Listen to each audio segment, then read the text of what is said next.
alaikum wa alaikum assalam. Assalamu alaikum wa alaikum assalam.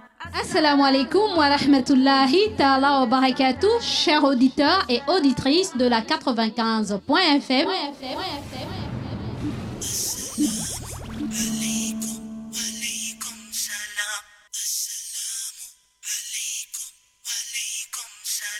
Vous êtes bel et bien avec votre sœur Mariam de l'émission Assalam et du petit coin Mariam. Alaykum wa alaykum salam. May peace be upon you be peace. Oh, oh, oh. Vous me retrouverez dans votre émission tous les jours du lundi au jeudi de 9h à 11h. Assalamu alaykum, alaykum. Et exceptionnellement le mardi de 9h à 12h dans l'émission Assalam et le petit coin Mariam. Soyez à l'écoute, merci. Assalamu alaikum, alaikum, yeah. Assalamu alaikum, alaikum, yeah. Assalamu alaikum, alaikum, yeah. Assalamu alaikum, alaikum, yeah.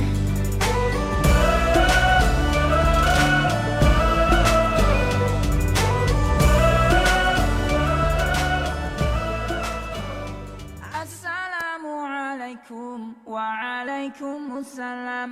Assalamu alaikum wa alaikum assalam. Assalamu alaikum wa rahmatullahi ta'ala wa barakatuh, chers auditeurs et auditrices de la 95.fm. Alaykum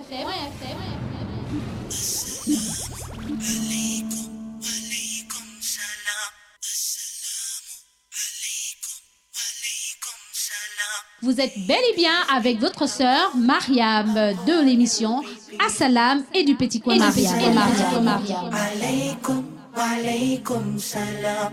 May peace be upon you be peace. Oh, oh, oh. Vous me retrouverez dans votre émission.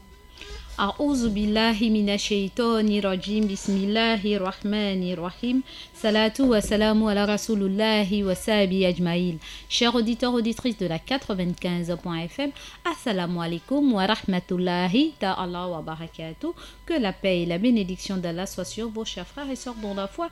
Chers auditeurs auditrices de la 95.fm, vous êtes bel et bien avec votre sœur Mariam dans votre émission Assalam, Alhamdulillah, Alhamdulillah, Rabbil Alamin. Nous remercions le maître de l'univers tout simplement pour les grâces qu'il nous a permis de jouir en ce jour qui n'est autre que le mardi 25 juin 2019 qui correspond au 21 Shawwal 1440. Nous sommes le mardi 25 juin 2019 qui correspond au 21 Shawwal du calendrier islamique 1440. Alors, chers frères et sœurs dans la foi, nous sommes le 10e mois du calendrier islamique. Il ne nous reste plus que 2 mois pour passer à la nouvelle année islamique. C'est pour cette raison, pour ceux qui nous ont suivis, la semaine dernière, je disais à monsieur Traoré Abdullah, vraiment mon coéquipier, que pourquoi dire au sortir de Ramadan, de la fête de Ramadan, bonne année, est-ce que c'est notre nouvelle année? C'est par rapport à cela, justement, parce que nous ne sommes pas loin de la nouvelle année islamique. Et donc... Et plus est, en islam, on ne dit pas bonne année. On ne dit pas bonne année, on ne souhaite pas bonne année. Et on fait se mordre des doigts et puis c'est tout. Qu'Allah nous donne une meilleure année, c'est tout.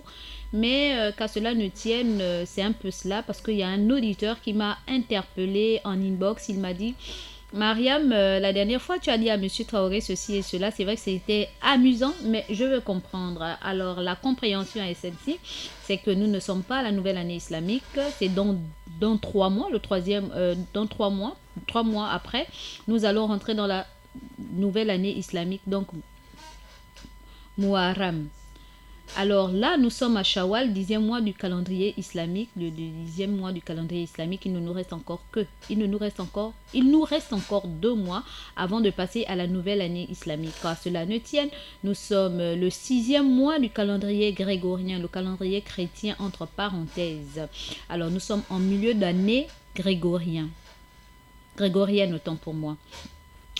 Et voyez-vous, les mois passent tellement vite et bientôt nous allons passer en 2020. et 1441. Et nous pensons que nous avons encore le temps de nous amuser. Nous pensons encore que nous avons le temps de retarder les œuvres que nous devons faire avant que la mort ne vienne nous ravir. Nous pensons encore que nous avons le temps de vieillir. Entre-temps, nous savons très bien que notre durée de vie ne dépend que d'Allah subhanahu wa ta'ala. Et nous sommes là toujours en train de nous amuser.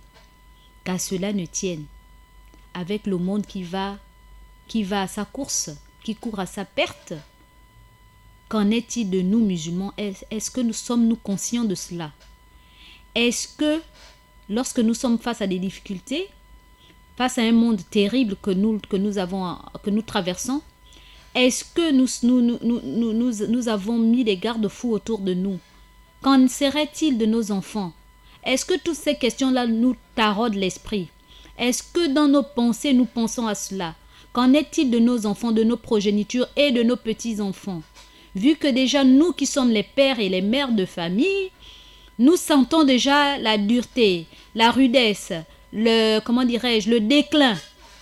Mais qu'en est-il, qu'en serait-il pour nos enfants, nos petits-enfants, nos aïeux? Qu'en serait-il? Est-ce que nous nous posons cette question? En tout cas, moi j'ai déjà commencé à avoir le souci de cela. Ce qui est sûr, c'est que ça me chagrine de beaucoup déjà. Lorsque je vois mon fils, lorsque je vois ma fille, je me pose la question, qu'en serait-il d'eux lorsqu'ils atteindront un certain âge, qu'ils seront responsables et qu'ils vont vouloir fonder leur famille? Qu'en serait-il? Ya Allah, Ya Rabbi Ya Zul Jalali wal Ikram. Si ce n'est pas toi, si ce n'est pas Allah, c'est qui? Raison pour laquelle nous devons bien nous accrocher à Allah. Qu'on évite de penser que le temps nous appartient, bien que nous, avec nos faibles intelligences, notre petite intelligence, notre petit cerveau, notre petite cervelle, nos petits stratagèmes, nous pouvons changer les choses. C'est Allah qui peut changer les choses. Mais sans que nous ne fassions des efforts afin de réunir les conditions pour que Allah puisse intervenir dans notre vie, nous allons toujours ramer, nous allons toujours nager sans pourtant atteindre la rive. Vu comme ça, chers auditeurs, auditrices, je nous interpelle tous. Moi en première loge, vous en seconde loge. Tout simplement parce que, qu'on le veuille ou non, qu'on ferme les yeux, qu'on ne ferme pas les yeux, qu'on soit des autorités, qu'on ne soit pas des autorités, qu'on soit des Moïse, qu'on soit des personnes à véhicule, qu'on ait un grand titre, qu'on n'ait pas un grand titre. Ce qui nous réconforte tous, c'est que nous allons tous mourir. Mais qu'est-ce qu'on va amener sur Allah? Et qu'en serait-il du jour où l'ange de la mort viendra ravir notre corps, notre âme? Est-ce que nous allons mourir en étant en accord avec Allah, ou nous allons mourir en étant désobéissants, dans la désobéissance, ou en lésant une créature d'Allah? Parce que c'est trop facile de dire « je n'ai fait du mal à personne ». Je n'ai fait que faire mon boulot. Je ne suis coupable de rien. Vous êtes sûr que vous n'êtes coupable de rien? Là est la question. Nous les parents, sommes-nous sûrs que nous avons réellement donné l'éducation qu'il fallait à nos enfants? Là est la question. Les enseignants, êtes-vous sûrs que vous avez vraiment donné du vôtre aux élèves? Là est la question. Les parents dans leur maison, ah ya Allah, les démissionnaires, parce que l'éducation commence d'abord dans la maison. Qu'en est-il de nos enfants dans les maisons? La majorité des pères et des mères aujourd'hui, nous ressemblons maintenant à l'Occident.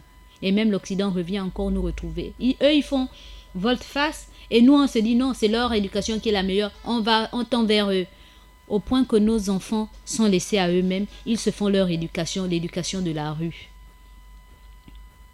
Hier encore, j'ai reçu la visite d'un petit à moi que j'encadre depuis fort longtemps. Il n'est pas musulman, hein, mais ce sont mes enfants. J'ai des enfants de tous bords. Et puis ce dernier, alhamdulillah, il s'est battu contre vents et marées, il est reparti à l'école, il a eu son bac, il est en licence 3, il est en master 1, autant pour moi. Mais je l'ai connu, il était peut-être en 5e ou 4e. Et ils étaient une bande d'amis. Ce dernier m'a apprécié. En m'ayant apprécié, on a gardé une, comment dirais-je, une relation de tante à neveu, de mère à fils.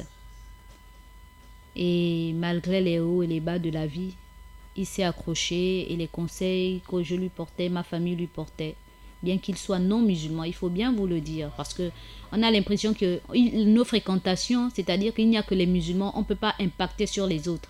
Même en étant non musulman, un musulman peut impacter sur un non musulman, même si ce dernier garde sa religion, mais il va vous respecter. Il va vous respecter. Alors ce dernier, après combien de temps d'absence, pratiquement 1 an ou 2, il est venu me rendre visite. Et puis là, on parlait de tout et de rien. Alors voilà que j'ai eu une discussion agréable. Et puis comme ça, je m'adresse à l'un de mes autres enfants. Et ce dernier commence à hausser le ton. Et ce petit de dire, mais mon Dieu, où est passée l'éducation de nos enfants? Aujourd'hui, maman te parle et tu hausses le ton. Mais c'est désagréable ça. Ce n'est pas concevable. Et elle te parle pour ton bien et tu hausses le ton. Et moi, j'étais là, je disais, eh oui, le monde court vraiment à sa perte.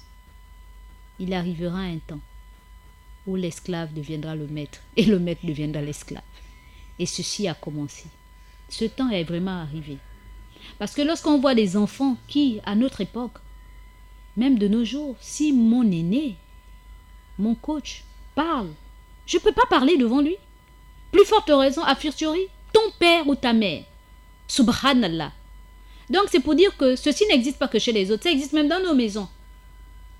Au sein de nos maisons, les enfants aujourd'hui, pourtant c'est nous qui les élevons, mais ils ont pris une certaine, certaines habitudes que, en regardant la télé, qu'on le veut ou non, la télé y est pour beaucoup, pour l'éducation de nos enfants, puisqu'ils voient des enfants des autres parler.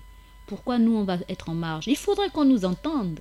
Au lieu d'utiliser la bonne manière que nos parents nous ont montrée, en attendant que lorsque maman parle, après tu vas revoir maman dans le petit coin et tu dis, maman, oh, si maman a tonné, si maman a gueulé, et que ça ne te concernait pas, et que tu n'étais pas impliqué dans ce dont elle vous réprimandait, tu attends que maman aille dans sa chambre, qu'elle se calme, et que tu ailles voir ta mère en disant, maman, excuse-moi, ne te fâche pas, excuse-nous si on t'a couru, si on t'a mis en colère, mais sincèrement, je ne suis pas coupable de ceci, ou je ne suis pas coupable de cela. Vraiment, pardonne-nous, mais tu nous as grondés tous, mais en principe, je ne suis pas concernée là-dedans. Moi, personnellement, Mariam qui vous parle, c'est ce que je disais à ma mère. Oh. Ça nous a consolidé, ça a solidifié nos liens comme pas permis. Moi, je ne parle que de mon expérience à moi parce que j'ai eu une enfance, mashallah. Je ne regrette pas. Si c'était à revivre, wallahi lazim, j'aurais souhaité revivre cette enfance avec ma mère, Adja Rahmatullah, Rahimatullah, que Dieu ait son âme. J'ai eu une enfance, je ne peux pas dire une enfance d'enfant de riche, aouzubillah. Non. Encore moins une enfance d'enfant de pauvre, aouzubillah. Non. Mais j'ai eu le juste milieu. Et ce juste milieu, tant qu'il y avait de l'amour, il y avait l'échange, il y avait le partage, il n'y avait pas l'enfant de l'autre et l'enfant de X, il n'y avait pas le Fan, il n'y avait pas le Bapounou, il n'y avait pas le Béninois, il n'y avait pas le Sénégalais. C'était les enfants de ma mère. C'était les enfants de ma mère. Aujourd'hui, nous avons mis des barrières. Alors qu'on dit que lorsqu'on est des créatures d'Allah et plus nous partageons la même religion, s'il n'y a pas l'enfant de X, il n'y a pas l'enfant de Z. Nous sommes tous une famille. Et le problème de l'enfant de l'autre est le problème de ton enfant. On ne pouvait pas voir un tonton, une tantine qui te voit en train de faire des bêtises, qui ne va pas te réprimander. Aujourd'hui, les tontons ou les tantines, d'abord de un, ils sont tous coupables, parce que le même tonton, c'est celui-là qui vient draguer même la fille de sa sœur ou la fille de la voisine, alors que c'est tonton. La tantine, n'en parlons plus, elle n'est même plus un exemple. C'est elle-même qui fait des bêtises, qui envoie même le petit aller faire des commissions pour elle. Tout simplement parce qu'ils ont un secret qui ne doit pas être connu. Et si je gronde l'enfant de l'autre, il ne me rendra plus service. Et c'est fini. Ce qui fait que on vit tous dans le qui-vive. Il n'y a plus de confiance. Et nos enfants n'ont plus de repères. Et du coup, il y a un manque de respect. Le monde court à sa perte. C'est pas moi, Mariam, qui ai inventé cela. C'est Allah qui le dit dans Al-Qur'an Karim. C'est triste. C'est triste. Hier encore, on m'envoie encore une vidéo. Alors là, j'ai été scandalisée. En dehors de ce que j'ai parlé, ce dont j'ai parlé la semaine dernière ou hier, j'ai été scandalisée. Nous les parents qui pensons que nos enfants à l'âge de 2 ans, 3 ans, 4 ans, ils sont encore innocents. Ils ne savent pas ce qu'ils font. Mais sachez que nos enfants là, ils enregistrent tout ce que nous faisons. Bien haut, mal haut, ce sont des petits génies. Nous peut-être à notre époque, nous étions bêtes, ma boule.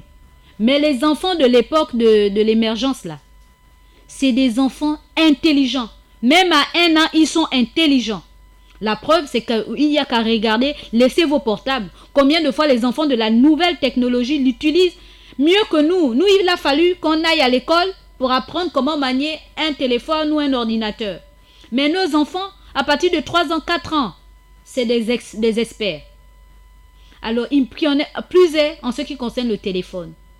1 an, un enfant va pleurer. Tu lui donnes le téléphone, il est content. Mais tu lui donnes le jouet, il refuse. Mais lui, c'est le téléphone.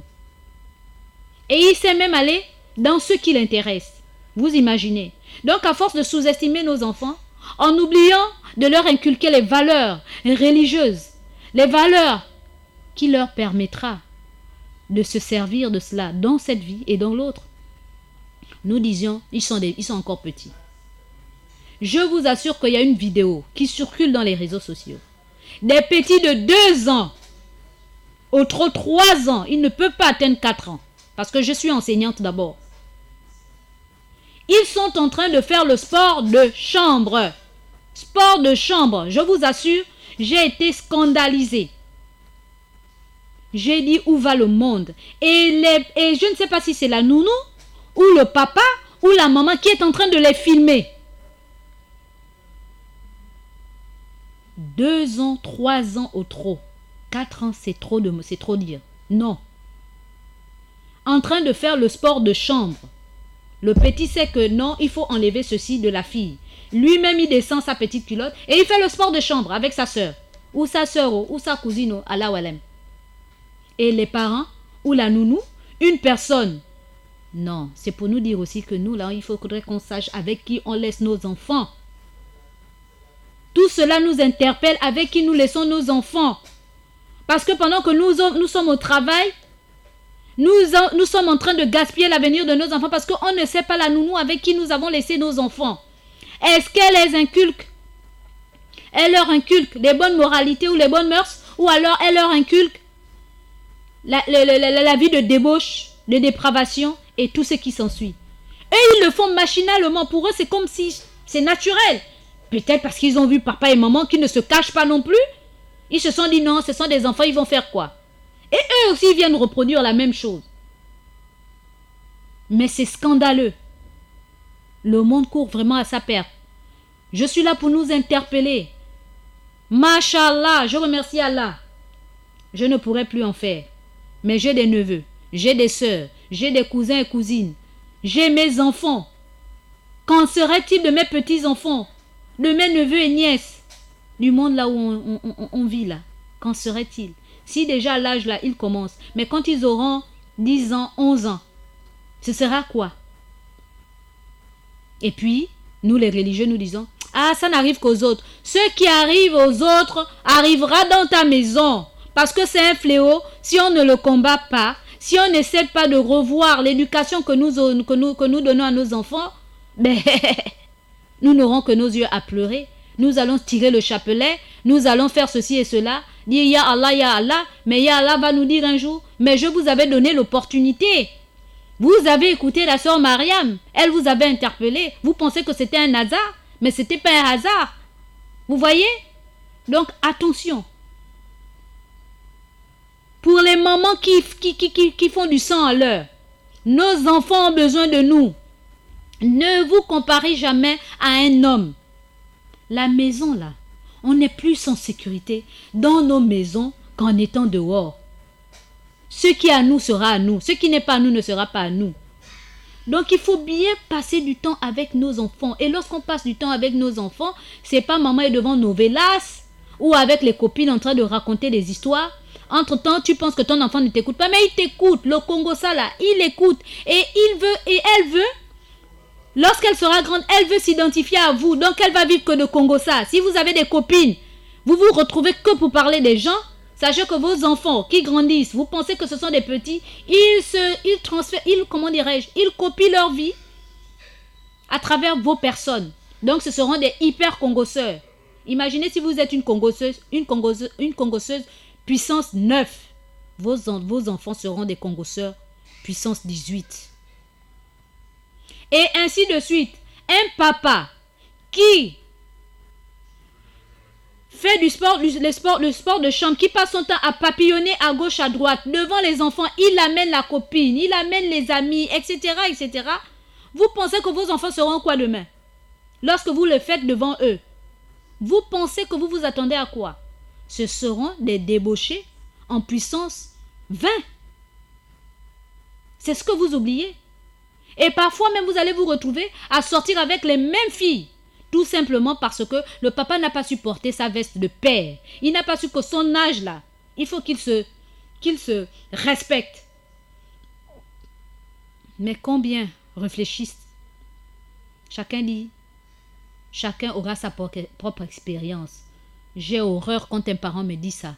Que, mais il faut laisser aussi les enfants vivre leur propre expérience. Les enfants vont vivre leur propre expérience. Hein? Mais vous ne savez pas que c'est à travers nos expériences là qu'on essaie d'encadrer nos enfants pour qu'ils deviennent meilleurs que nous. Mais si vous dites que vous mettez trop de garde-fous, vous leur, vous leur sapez trop le moral, vous aimez trop gronder sur les enfants, vous aimez trop, surveiller vos enfants. Mais les enfants ont besoin de ça. Nous, si nos parents n'ont pas été difficiles avec nous, on n'aurait pas été ce que nous sommes. Et je vous dis toujours, prenons l'exemple avec l'Occident. Le même Occident là. L'Occident là. Leurs enfants à partir de 18 ans ne sont plus dans leur maison. Nous les Africains, nos enfants même jusqu'à 20 ans, même 30 ans, ils sont encore avec nous. C'est ça la différence. L'Occident là, nos enfants, les enfants de l'Occident là, à partir même de 14 ans, ils disent à son père, tu me fais chier. Nos enfants là, Africains là, d'Afrique là, d'où on doit en être fiers. Parce que non seulement nous sommes le berceau de l'humanité, et plus nous avons des valeurs, mais qui sont en perte de vitesse. Et plus lorsqu'on a encore la religion, la crainte d'Allah, alhamdulillah rabbil alamin. Nous remercions le maître de l'univers. Mais le même accident là, leurs enfants, je disais, tu me fais chier à 14 ans, 12 ans, 13 ans. Nous, nos enfants, ils disent ça. C'est tonton qui va taper. C'est le voisin qui va taper. C'est tout le monde qui va tomber sur lui. Comme ça, demain, il ne peut même plus ouvrir la bouche. Mais comme maintenant, aujourd'hui, quand plus on va dans le temps, on évolue et on dit que c'est le développement, l'émancipation, l'émergence, la démocratie. Nos enfants deviennent maintenant, ils s'identifient maintenant à eux. Mais quand ils s'identifient à eux, là, ça devient même pire qu'eux. Parce que nous, nos enfants, on va les supporter jusqu'à un certain âge. Mais eux, à partir de 18 ans, les enfants ne restent même plus à la maison. Ils n'habitent plus, ils sont indépendants, ils font ce qu'ils veulent. Mais nous, l'Africain, on va supporter non seulement, à partir de 14 ans, il nous manque de respect. Jusqu'à 20 ans, 25 ans, il est encore chez toi. Donc, tu vas le supporter. Oh, maintenant, tu deviens l'esclave de ton enfant. Parce que tu n'as pas d'autre choix que de le supporter. C'est la société qui est comme ça. Et donc, tu vas supporter un enfant rebelle. Et parfois, même, il y a d'autres enfants. Il se marie, il est encore chez toi. Tu dois le nourrir, lui, sa femme, et aussi le petit enfant. Et puis, voilà. Donc, c'est toute une vie de misère. Chers parents, chers Africains que nous sommes, vraiment, on avait des vraies valeurs et nous avons des vraies valeurs que nous ne devons pas perdre parce que on veut s'identifier à ces gens-là. On prend ce qui est bon, on laisse ce qui est mauvais. La preuve, c'est que lorsqu'ils se convertissent dans notre islam là, ils sont vraiment machallah parce que ces valeurs-là, ils ne les ont pas. Ils les ont perdues. Et nous qui les avons encore, mélangés avec l'islam, machallah. Mais qu'est-ce qu'on fait? on veut s'identifier à eux, on veut ressembler à eux, on veut. Du coup, on va au déclin. Vraiment, j'ai ouvert cette grande fenêtre-là, tout simplement parce que je suis tombée sur cette vidéo qui m'a traumatisée. Et je me suis dit, je ne peux pas parler puisque je me veux d'être une conscientiseuse, tout en me conscientisant d'abord moi-même, parce que j'ai des petits-enfants. Lorsque le prophète nous dit, à partir d'un certain âge, de séparer la fille et le garçon, nous on dit, ah non, ils sont frères et sœurs, qu'est-ce qui peut les arriver?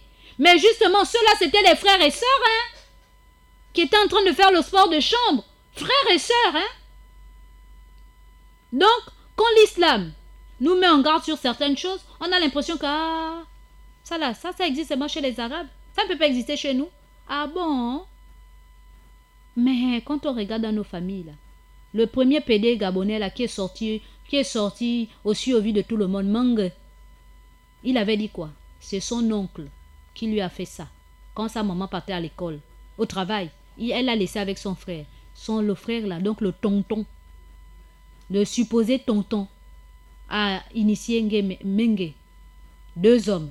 Et puis voilà, Mengue a pris goût. Et Mengue a grandi là-dedans et il est devenu un PD. Un gars normal. Pour lui, il a trouvé que c'est normal puisqu'il a grandi avec. Mais la maman n'avait que ses yeux pour pleurer. Parce que même si c'est ton frère, mais il faut regarder aussi l'éducation, les mœurs et tout.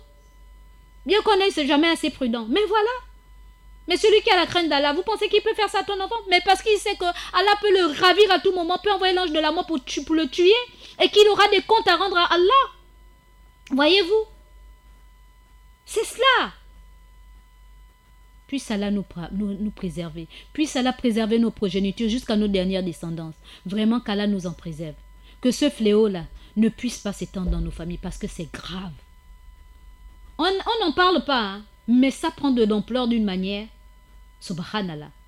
Et en plus, on en rit, lorsqu'on regarde ces gens-là dans les réseaux sociaux, en train de s'exhiber, de raconter des bêtises. On est là, on est tout content. Parfois même, il m'est arrivé une fois de dire, ah, mon pote l'enlève, aouzubillah. Mon pote à moi, Marianne Calais, aouzubillah. C'est pas mon pote. C'est pas mon pote. Mais j'ai dit mon pote, aouzubillah. Vous voyez, à force de voir ces choses-là, il faut maintenant de l'exhibition, comment on appelle ça?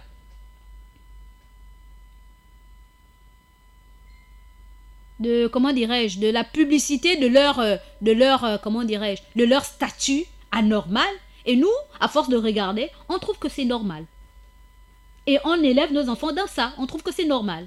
Et nos enfants aussi vont trouver que, mais puisque maman ou papa ne trouve pas d'inconvénient à cela, donc moi aussi je peux me permettre. Et c'est normal. Et puis le monde, et puis ça prend de l'ampleur. Il y a même, m'a dit mon neveu, et j'en connais aussi, qui sont mariés, mais qui font ça. Et puis, quand tu les vois statut marié, mais entre-temps, la copine qui fréquente tout le temps vos femmes là, c'est elle, le mari de votre femme. Vous êtes le mari de façade pour juste montrer qu'elle est un homme. Mais quand elle se retrouve en copine là, c'est autre chose. Il y a eu des scandales comme ça. Et ça va de pire en pire. Vraiment, c'est pour nous interpeller tous, que chacun soit regardant. Mais lorsque je demande d'être regardant dans nos familles, c'est pas d'être des shérif, fais-moi peur, parce que nous aussi on exagère. On peut être méchant dans nos maisons, mais quand l'enfant est dehors, c'est toi dont il a peur, mais il n'a pas peur d'Allah. Mais entre-temps, si toi tu communiques avec ton enfant, tu l'inculques des valeurs, tu lui dis, ah mon enfant, tu sais, si à l'âge là tu commences à voler, mais lorsque tu seras grand, puisque si à l'âge là, à chaque fois que je laisse quelque chose dans la maison, tu prends, je laisse 50 francs, tu prends, 100 francs, tu prends, sans me demander. Mais sache que lorsque tu seras grand, si tu commences petit à prendre sans pourtant demander, dis-toi que c'est du vol. Même si c'est pour tes parents, c'est du vol. Mais lorsque tu auras atteint un certain âge, tu vas t'habituer à prendre sans demander et on va te dire que tu es un voleur. Et là, tu vas faire de la tôle. Ce n'est pas bon. Apprends à demander, quel que soit le bien qui ne t'appartient pas, apprends à demander. Même si c'est pour ta femme, même si c'est pour ton époux, demande. Parce que le vol commence comme ça et on s'habitue. C'est comme le mensonge. Au départ, on rit. Oh, il a menti. La maman dit, toi avec ton mensonge, hein? Et puis c'est tout. Mais tu ne dis pas à l'enfant quelle est la gravité du mensonge. Au fur et à mesure, il grandira, il trouvera que c'est normal. Et même lui-même, il ne se rendra pas compte que c'est du mensonge parce qu'il prendra son mensonge pour une réalité. Et du coup, ça devient une gangrène. Quand il grandira, le menteur là. Même quand il dira la vérité, on n'y croira plus. Parce que tout simplement, il s'est habitué à dire des bêtises, des mensonges. Donc, attention. Attention. C'est comme les hommes. Ceux qui sont volages. Même quand vous êtes sérieux là, on ne vous croit plus. Même quand vous dites à madame que moi là, les femmes là, j'ai fini. Si ce n'est pas toi la perle de ma vie. La pupille de mon cœur, de mon œil. Le cœur de mon cœur. Rien. Elle n'y croit plus. Pourquoi? Parce que, à force de vous voir papillonner, maintenant que vous vous dites que vous vous êtes reformé, vous avez changé, elle ne peut plus vous croire. Parce que c'est comme ça. Parce qu'elle a vécu, elle a subi. Il n'y a qu'Allah maintenant pour toucher son cœur pour qu'elle vous croie. Pour qu'elle croie en vous, autant pour moi. Donc c'est tout cela. Donc c'est les trucs qu'on pense petits. À force de laisser faire le laisse, ça devient grand et ça devient un fléau humanitaire.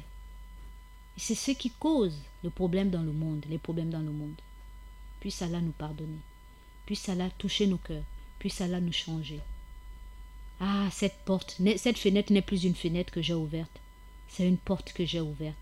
Mais cette porte, je vais la refermer tranquillement et on va passer au programme de notre journée en commençant par la lecture du Coran, le hadith, les assalams et le focus sur la foi musulmane.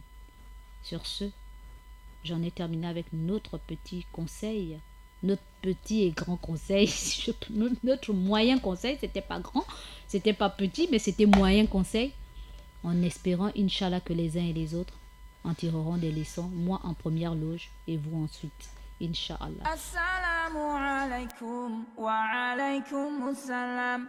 Assalamu alaikum wa alaikum assalam. Assalamu alaikum wa rahmatullahi ta'ala wa barakatuh, chers auditeurs et auditrices de la 95.fm.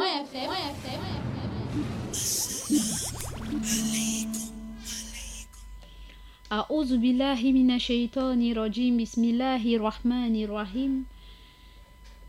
Je cherche protection auprès d'Allah contre Satan le maudit, au nom d'Allah le tout miséricordieux, le très miséricordieux. Sourate 4, Al-Nisa, les femmes, versets 135 à 138. Ô vous qui croyez, soyez strictement honnêtes quand vous livrez vos témoignages devant Allah, même si vous avez à témoigner contre vous-même, vos parents ou vos proches, qu'il s'agisse de riches ou de pauvres. Le devoir envers Allah les prime. Évitez donc de suivre vos passions et de tomber dans l'iniquité, car si vous louvoyez ou cherchez à vous dérober, Allah saura tout ce que vous faites. Ô vous croyants, ayez toujours foi en Allah, en son messager, au livre qu'il a révélé à son messager et aux écritures qui l'ont précédé. Quiconque ne croit pas en Allah et à ses anges, en ses livres et à ses messagers et au jour dernier, se trouve dans un égarement extrême. Ceux qui ont d'abord eu la foi, qui l'ont abjuré par la suite, qui sont redevenus croyants, puis ont renié une deuxième fois en s'obstinant dans l'impiété, Allah ne leur donne aucun espoir de pardon et ne leur offre aucune voie de salut. Pour toute bonne annonce aux hypocrites, dis-leur qu'un tourment douloureux les attend. Cette vérité émane de mon Seigneur le Très-Haut. Je reprends. Allah, dans la sourate 4, Al-Nisa, les femmes, versets 135 à 138, Allah nous dit: ô vous qui croyez, soyez stricts, honnêtes quand vous livrez vos témoignages devant Allah. Même si vous avez à témoigner contre vous-même, vos parents ou vos proches, qu'il s'agisse de riches ou de pauvres, le devoir envers Allah les prime. Évitez donc de suivre vos passions et de tomber dans l'iniquité, car si vous louvoyez ou cherchez à vous dérober, Allah saura tout ce que vous faites. Ô vous croyants, ayez toujours foi en Allah, en son messager, au livre qu'il a révélé à son messager et aux écritures qui l'ont précédé. Quiconque ne croit pas en Allah, en ses anges, en ses livres et à ses messagers et au jour dernier, se trouve dans un égarement extrême. Ceux qui ont d'abord eu la foi, qui l'ont abjuré,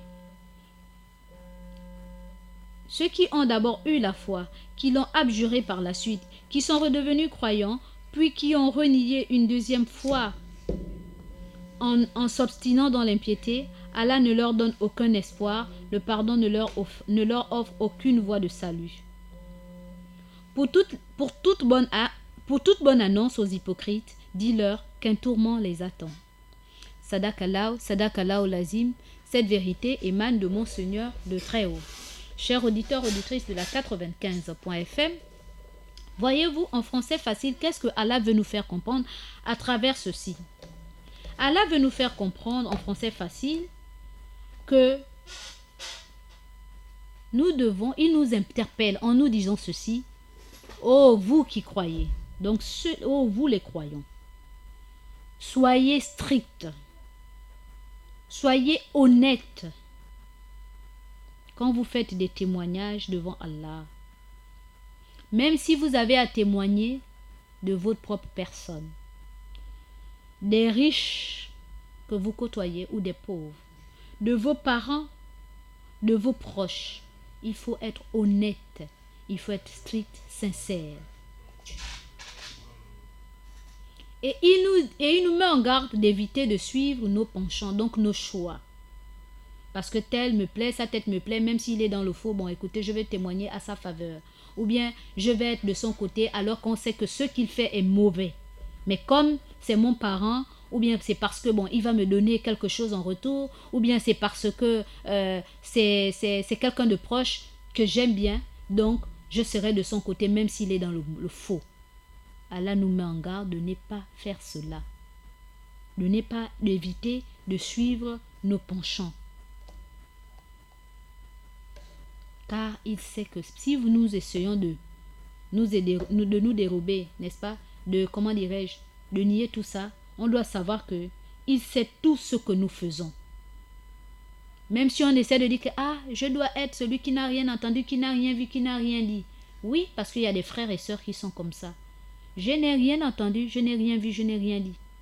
Malgré que vous leur mettez vous attirez leur attention concernant certaines choses. Moi je suis avec eux, je n'ai rien vu. Ils refusent même d'entendre raison. Ils refusent même de voir les réalités. Ils refusent. Ils disent, je n'ai rien entendu, je n'ai rien dit et je n'ai rien vu. Et donc tu restes quand même. Oui, je reste. Tu restes quand même, mon frère. Oui, je reste. Ah, d'accord. Donc quand le bateau va couler là, tu vas rester toujours dans le bateau.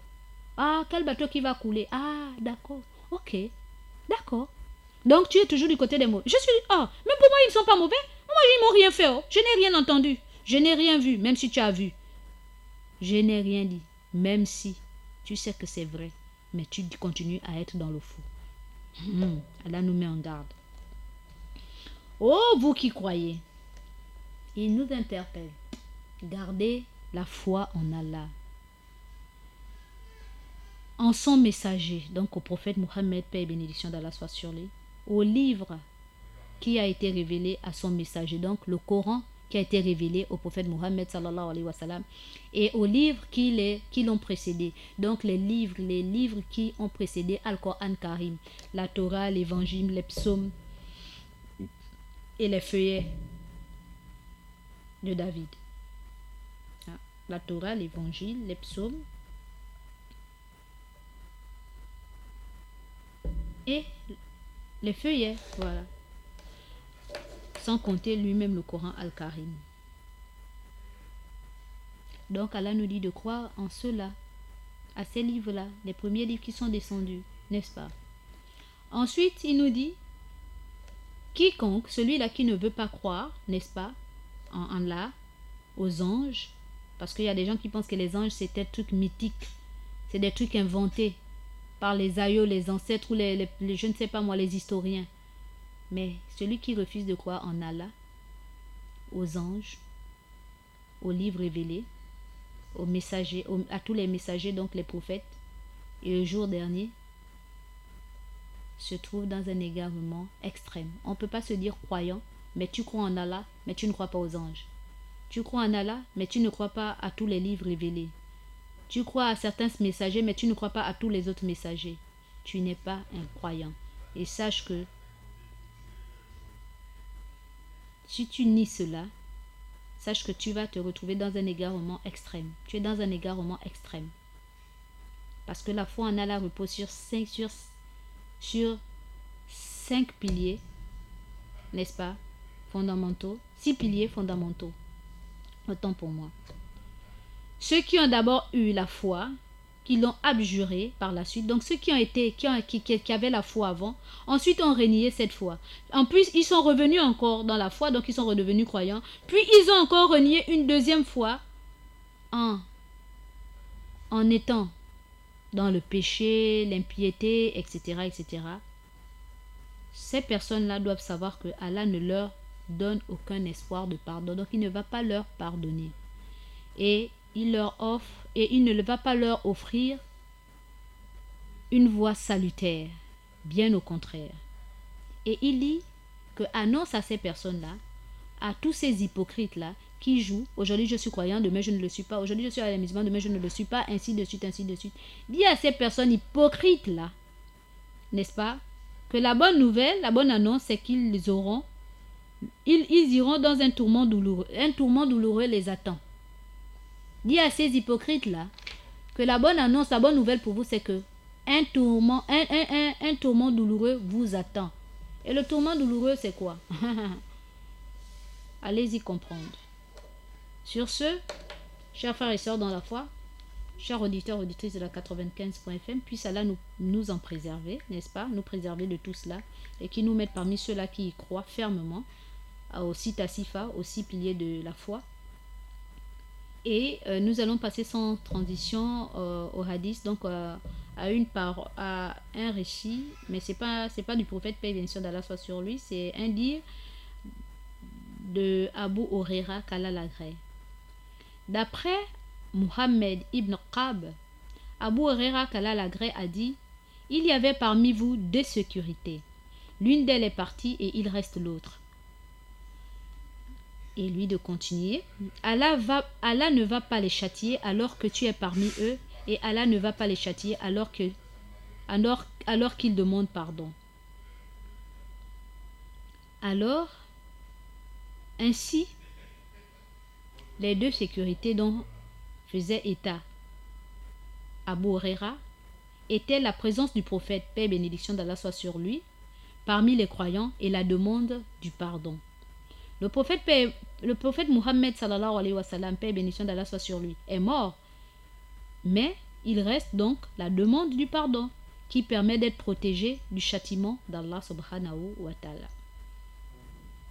Chers auditeurs, le prophète n'y est plus, mais le pardon y est. On a encore la force, la possibilité de demander à Allah de nous pardonner.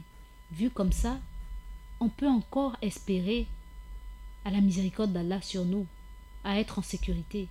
Mais si Allah nous ôte la demande du pardon dans nos cœurs, Wallahi lazim, ça veut dire qu'il y a un problème. Et cela, ça doit vous interpeller en vous disant: ah, j'ai fait toute une journée sans faire l'istighfar.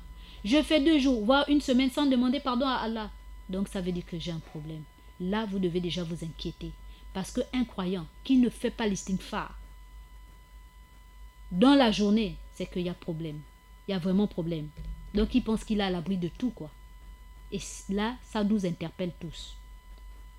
Puisse Allah nous pardonner pour nos faiblesses, pour nos erreurs, pour nos comment dirais-je, nos manquements, et qui nous mettent parmi les gens qui aiment demander pardon et qui sont sincères dans la demande du pardon, afin de bénéficier de la sécurité d'Allah, de la protection d'Allah subhanahu wa ta'ala.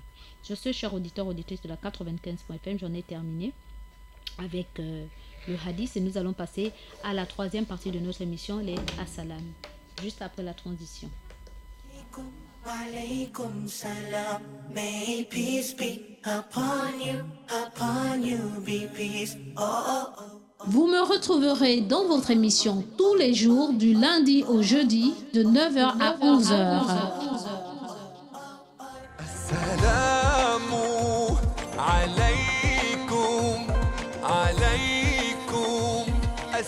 exceptionnellement le mardi de 9h à 12h dans l'émission Assalam et le Petit Coin Mariam. Soyez à l'écoute. Merci. Assalamu alaikum, alaikum, yeah. Nous adressons nos assalams au monde entier, et particulièrement à toute l'Afrique, et spécialement à l'Afrique centrale, spécifiquement à tous ceux qui sont dans le territoire gabonais, et particulièrement à tous nos pères, frères et fils imams de l'étendue du territoire gabonais et à tous les fidèles des mosquées de l'étendue du territoire gabonais. Un assalam particulier à nos frères et sœurs non musulmans, n'est-ce pas, et à nos frères et sœurs musulmans, et particulièrement ceux du côté de Port-Gentil qui sont à l'écoute de la Radio Nour. Un assalam particulier à tous les membres du Conseil supérieur des affaires islamiques du Gabon, et particulièrement le président du Conseil supérieur des affaires islamiques, le grand imam du Gabon, l'imam Ismaël Hosseini Ossa et toute sa famille. Un assalam particulier à l'équipe de la radio et de la télévision, et particulièrement le DG de la radio et de la télévision, monsieur Issa Abessolo et toute sa famille. Sans oublier monsieur Ali Rajumba et toute sa famille, et sa dulcinée Zeynab Rajumba, ma sœur, et mes trois nièces, les 3 airs. Un assalam particulier aussi à l'imam Youssouf Ndiengi et sa dulcinée et toute sa famille, n'est-ce pas, Habiba? Big bisous à toi, ça fait beaucoup de jours, ma sœur.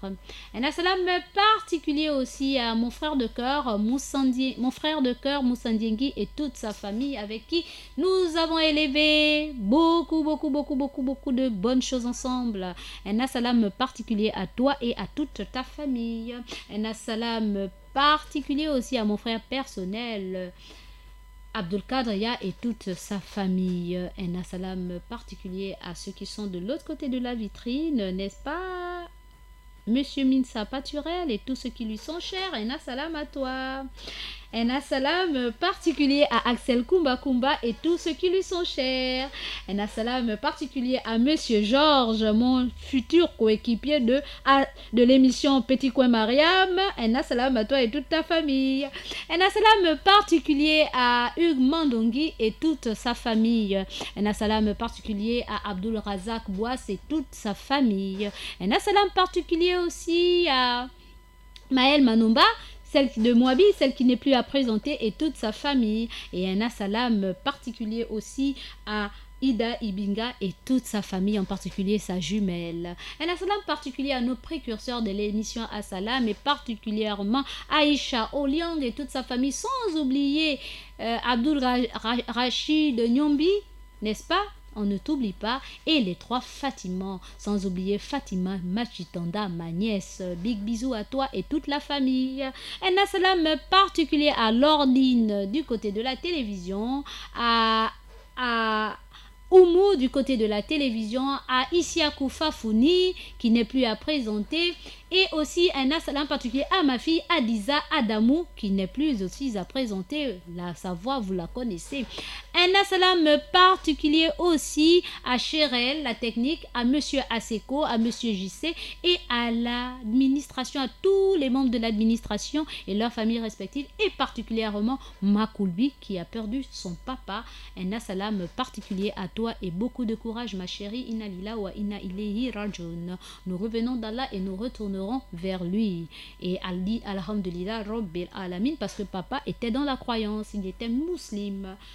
Entre-temps, il y a beaucoup qui ont perdu leurs parents qui ne sont pas dans la croyance. Alors, dis alhamdulillah rabbil alamin, et je te sais entre des bonnes mains. Un assalam à la famille Diakité, à Mohamed Diakité et toute sa famille. Un assalam particulier aussi à mon coéquipier Abdullah Traoré, vraiment de mon boîte, n'est-ce pas, et toute sa famille.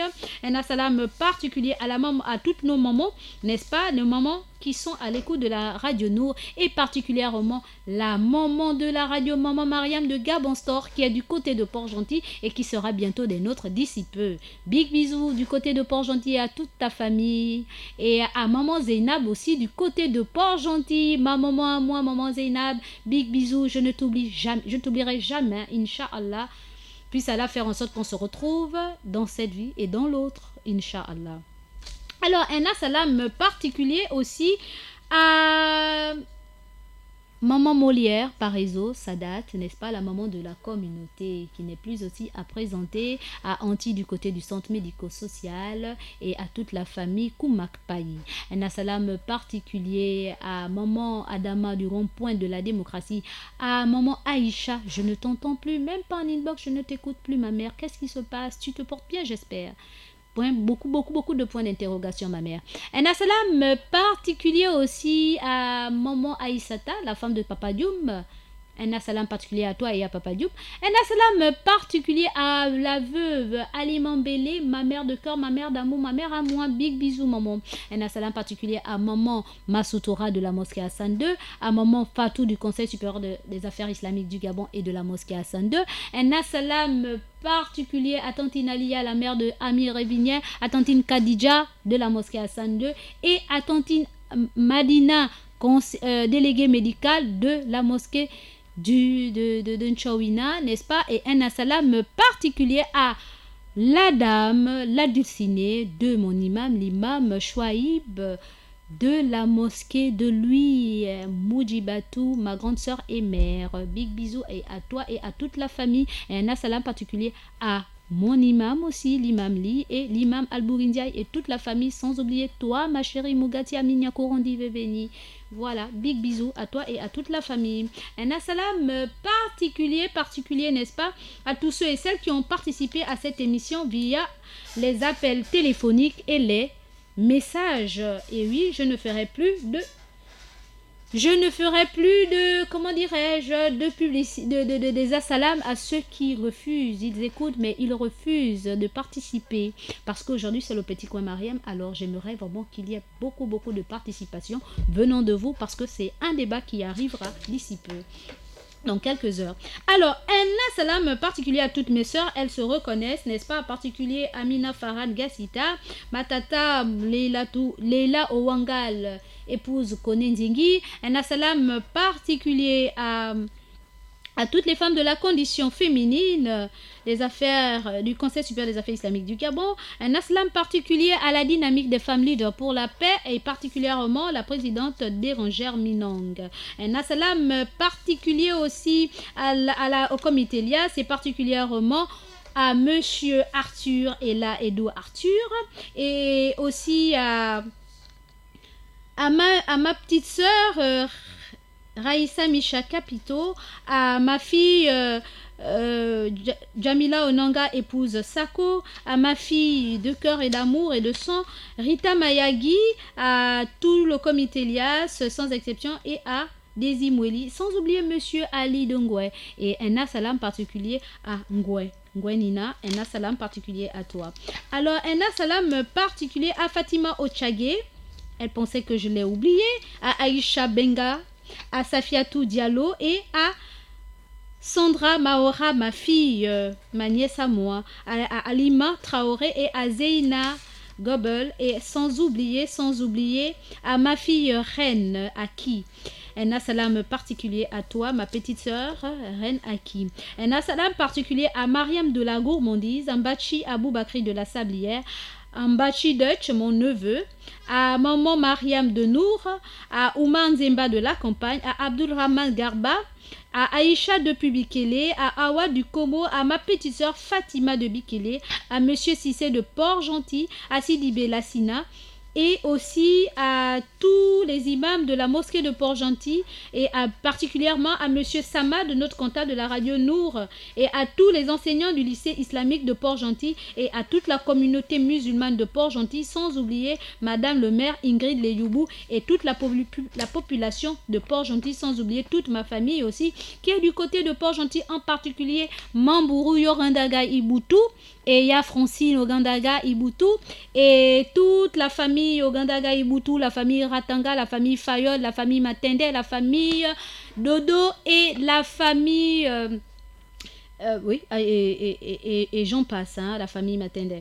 Et un assalam particulier à la famille Ngingul Nomwalou, Mamadou Diop, la famille Itanda, la famille Itanda, la famille Pombo, la famille Ngema, la famille Mambada, la famille Matoka, la famille Blaté, la famille Sunda, la famille Ipua et la famille Mamali.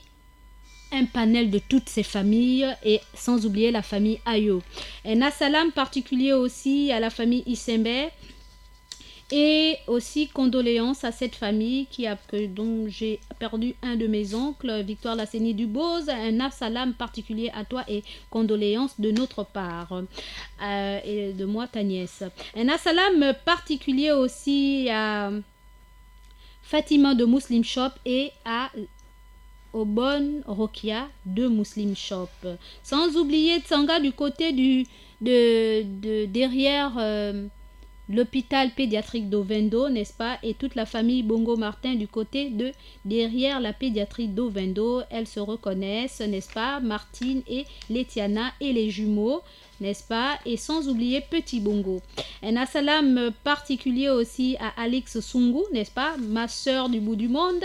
Et sans oublier Jamila de HDV, n'est-ce pas? Et Monsieur Jeff Assaï. Et sans oublier, n'est-ce pas? Mon frère de cœur, mon frère à moi, Monsieur Candy et Monsieur Roger de l'HDV, ils se reconnaissent. Alors, chers auditeurs, auditrices de la 95.fm, je pense avoir fait le tour des assalams en espérant, chers auditeurs, que les uns et les autres pourront participer en envoyant des SMS via le 06 24 92 80 et en appelant sur le 88 17 lorsque je vous donnerai le top, n'est-ce pas? Alors, chers auditeurs, auditrices, un assalam aussi particulier à tous mes coachs et leurs familles respectives, parce que sinon, j'aurai des oreilles qui vont... Quand on me tirera des oreilles d'ici peu. Donc, un assalam à vous, tous mes coachs. Et un assalam à tantine Rachel, un assalam à tantine Berthe, un assalam à tout ce monde-là, n'est-ce pas? À Sarah et tout le reste, à Natacha Beloka, Nathalie Beloka et Natacha Bekale. Alors, sur ce, chers auditeurs, auditrices, j'en ai terminé. Nous passons à la transition pour passer à notre focus sur la foi islamique, la foi musulmane.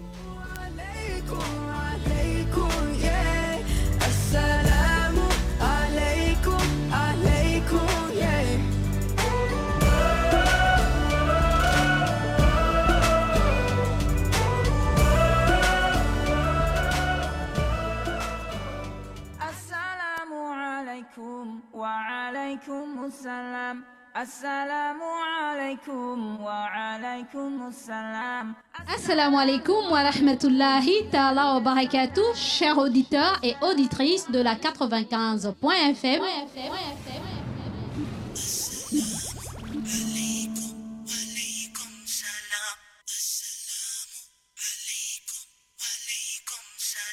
Vous êtes bel et bien avec votre sœur Mariam de l'émission Assalam et du Petit Coin Mariam. Alaykum, alaykum salam. May peace be upon you, be peace. Oh, oh, oh. Vous me retrouverez dans votre émission tous les jours du lundi au jeudi de 9h à 11h. Assalamu alaykum, alaykum. Et exceptionnellement le mardi de 9h à 12h dans l'émission Assalam et le Petit Coin Mariam. Soyez à l'écoute, merci. Assalamu alaikum, alaikum, yeah. Assalamu alaikum, alaikum, yeah. Assalamu alaikum, alaikum, yeah. Assalamu alaikum. Alors, chers auditeurs, auditrices de la 95.fm, vous êtes bel et bien dans votre émission Assalam et dans la partie Focus, la quatrième partie de notre émission Focus sur la foi musulmane, la foi islamique. Alors, qu'en est-il de cette foi? C'est quoi exactement avoir la foi musulmane? C'est quoi la foi musulmane? Elle consiste à quoi? Elle repose sur quoi?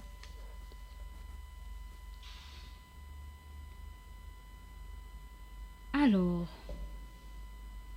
il y a un verset du Coran, n'est-ce pas? Et nous l'avons lu, n'est-ce pas, dans le chapitre 4, Al-Nisa, verset 136.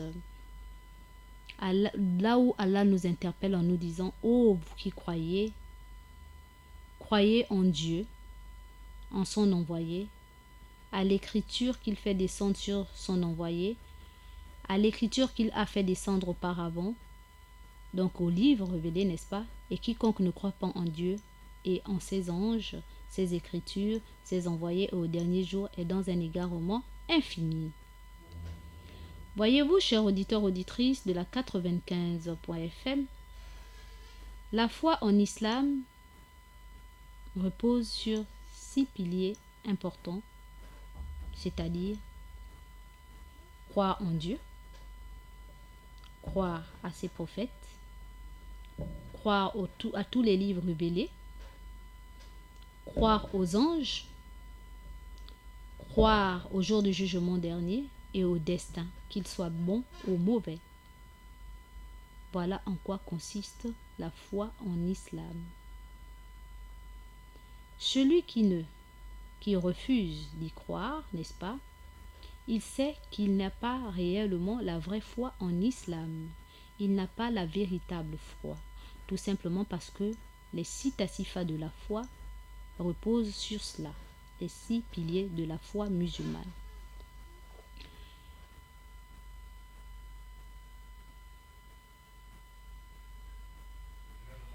La foi en islam, le premier pilier de la foi en islam, c'est dire que j'atteste qu'il n'y a pas d'autre divinité digne d'adoration qu'Allah, unique sans associé, et j'atteste que Mohammed est son serviteur et son messager.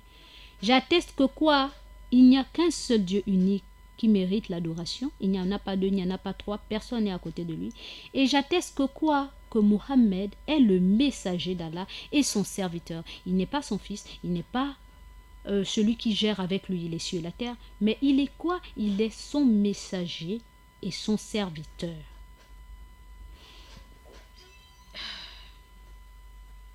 Et qu'il est le dernier des prophètes et l'imam des vertueux, ainsi que sa famille, ses compagnons et leurs successeurs de bonne foi jusqu'au jour de la résurrection. Donc c'est croire à toute la panoplie là, croire en Allah, croire au prophète, que le prophète est le dernier des messagers, l'imam des vertueux, qu'Allah soit satisfait de lui, ainsi que croire à sa lignée familiale, aux compagnons qui sont restés, qui lui ont succédé, n'est-ce pas, pour la bonne continuité de la bonne foi jusqu'au jour de la rétribution. L'importance d'acquérir la foi en islam implique une particularité bien précise et que nous ne pouvons être croyants, avoir gardé cette foi-là, si nous ne passons pas par l'acquisition de la science, aller à la connaissance. C'est un devoir religieux pour chaque musulman d'apprendre le minimum de science pour pouvoir adorer correctement Allah, comme il doit être adoré. Parce que lorsqu'on ne connaît pas, n'est-ce pas, on fait du n'importe quoi et on va dans tous les sens.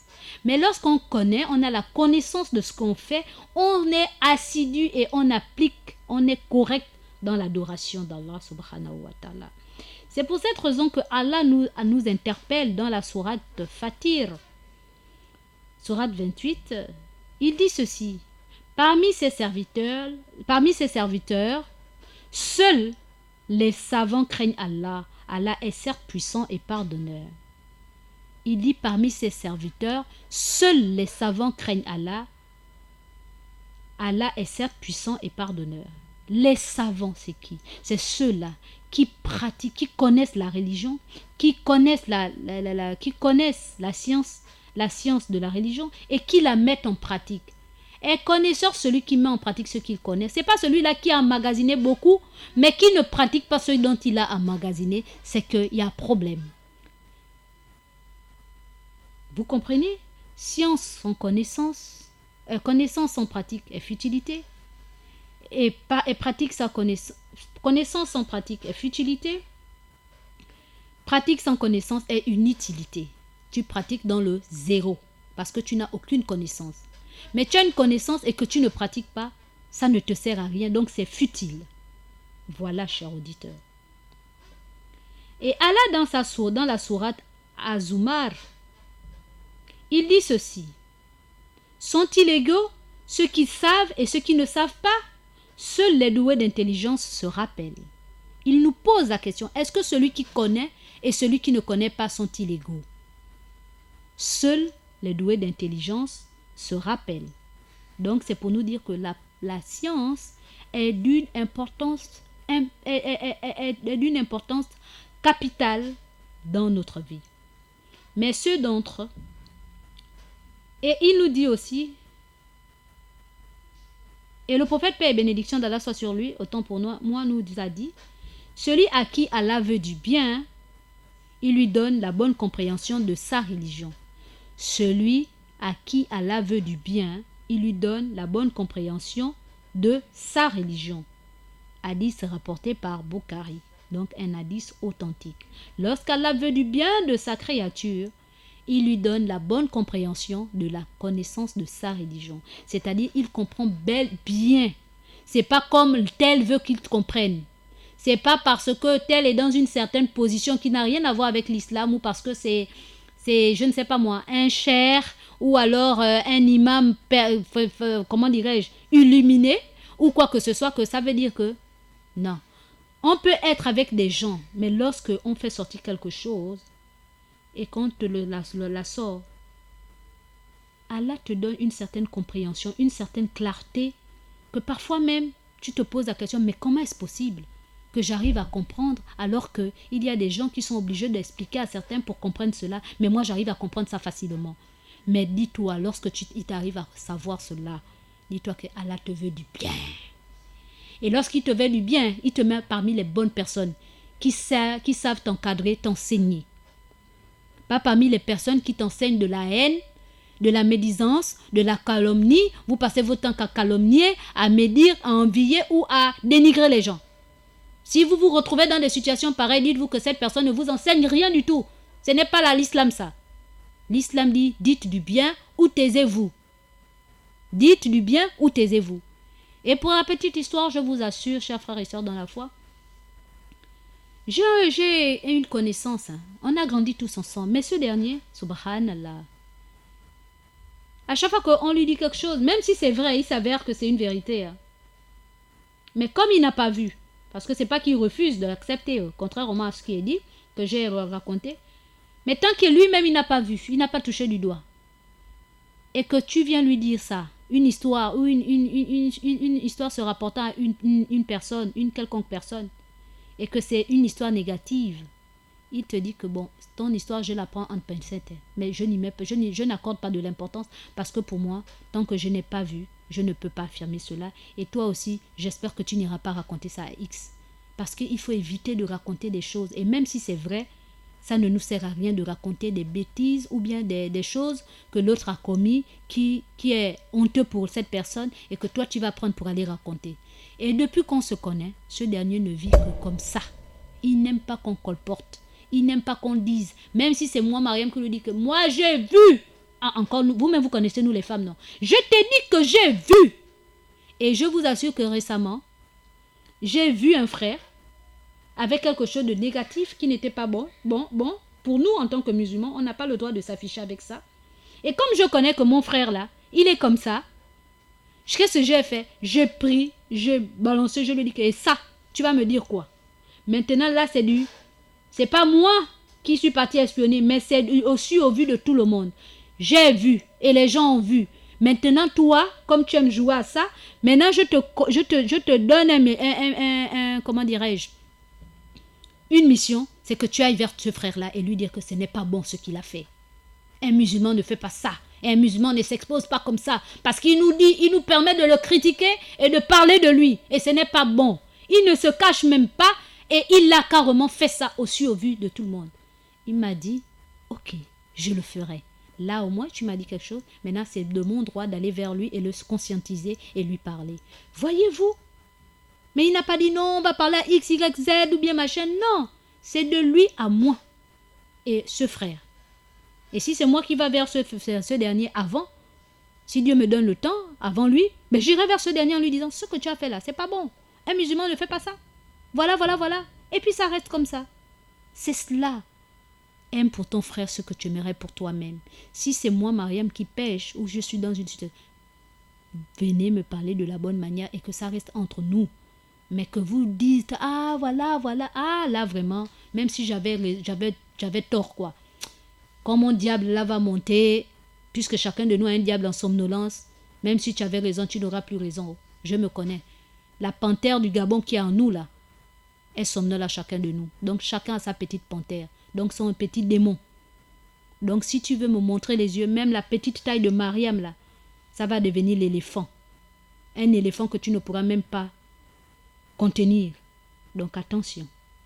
Et donc la manière est très importante. Alors, le prophète Mohammed sallallahu alayhi wa sallam a dit, celui à qui Allah veut du bien, il lui donne la bonne compréhension de sa religion. Hadith rapporté par Bukhari. Le prophète, paix et bénédiction d'Allah soit sur lui, a dit qu'encore ceci, celui qui suit une voie sur laquelle il recherche une science, alors Allah le guidera vers la voie qui mène au paradis. Celui qui suit une voie sur laquelle il recherche une science, donc une connaissance, alors Allah le guidera vers la voie qui mène au paradis. Hadith rapporté par Muslim. Et le prophète Mohammed sallallahu alayhi wa sallam a dit ceci, Allah et ses anges, ainsi que les habitants des cieux et de la terre, et même la fourmi dans sa fourmilière, et le poisson au fin fond de la mer, prient pour ceux qui enseignent le bien aux gens. Allahu Akbar.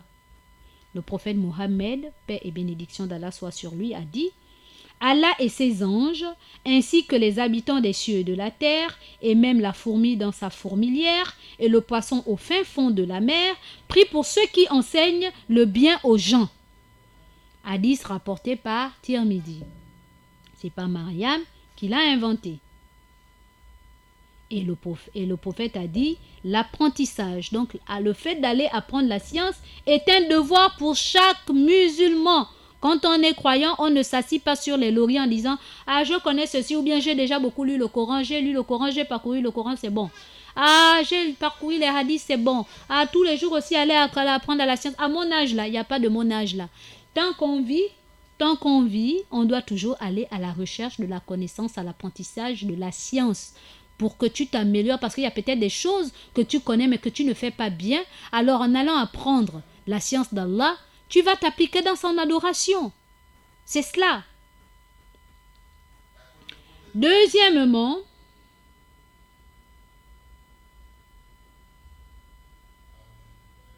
chacun doit faire l'effort selon ce que Allah lui a donné comme capacité.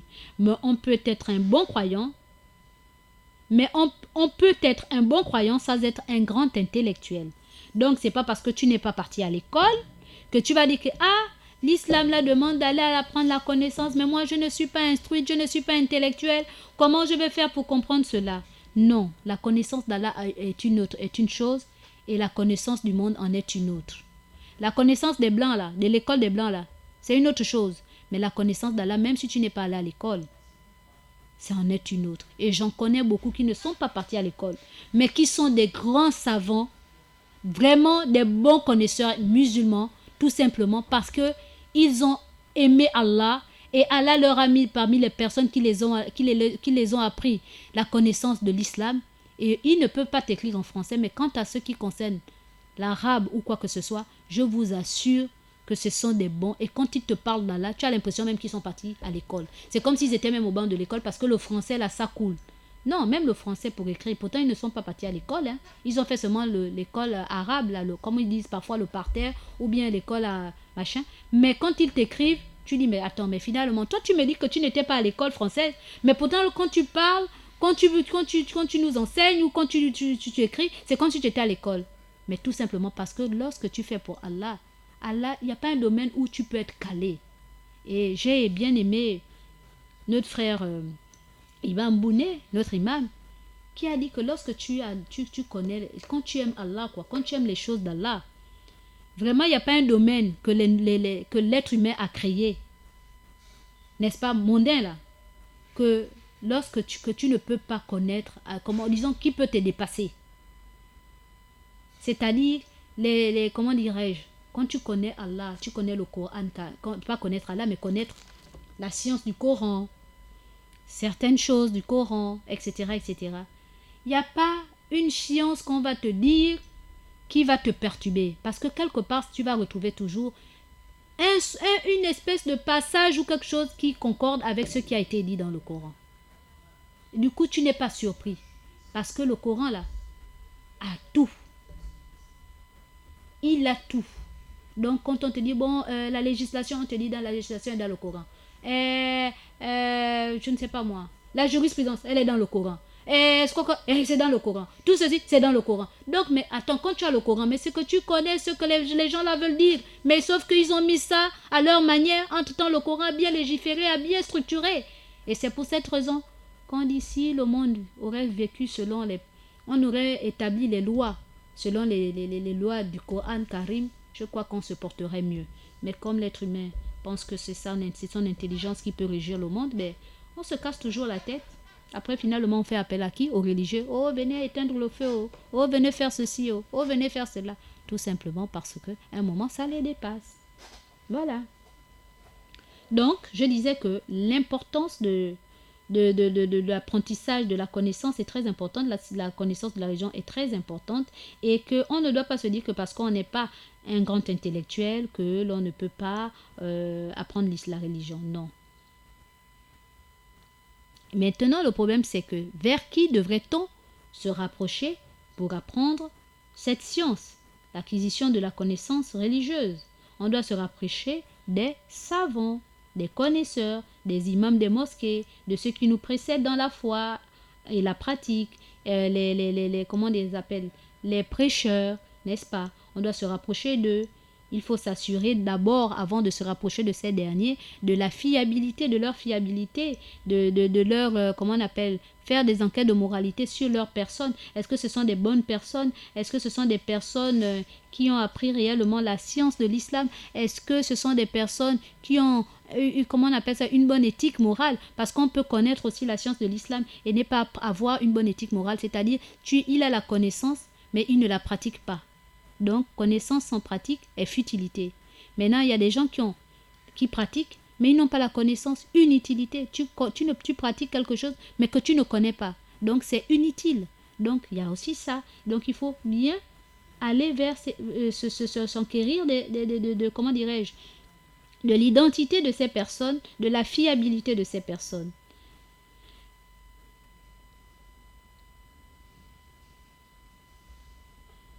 Alors, chers auditeurs, auditrices, l'islam nous incite, n'est-ce pas, à apprendre les sciences qui nous permettent de reconnaître la puissance de Dieu et à progresser.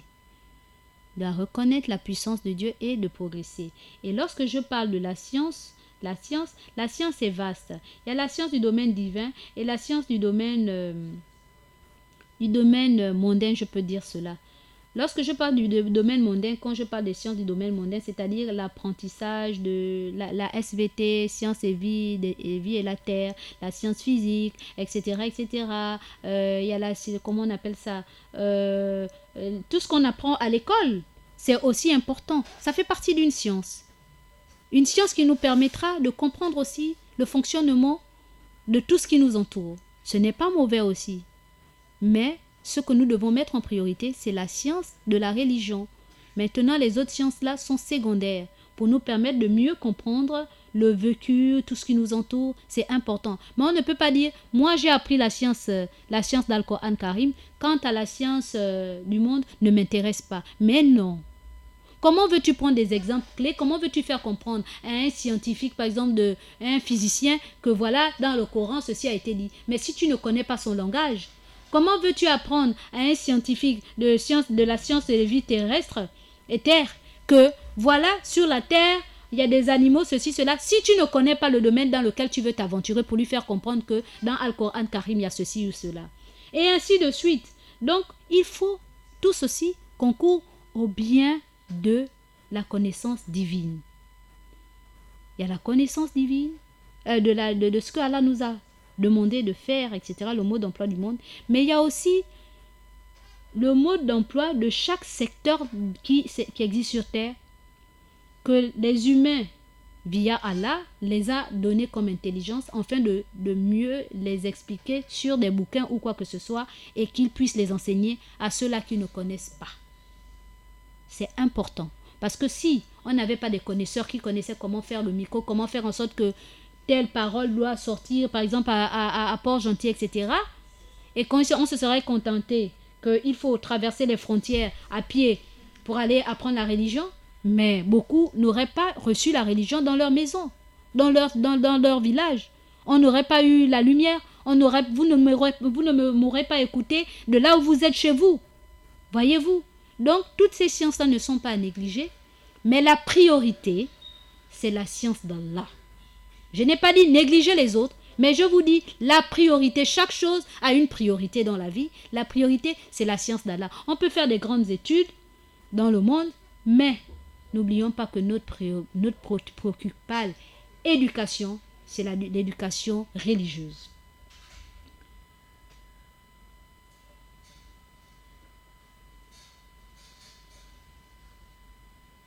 Nous devons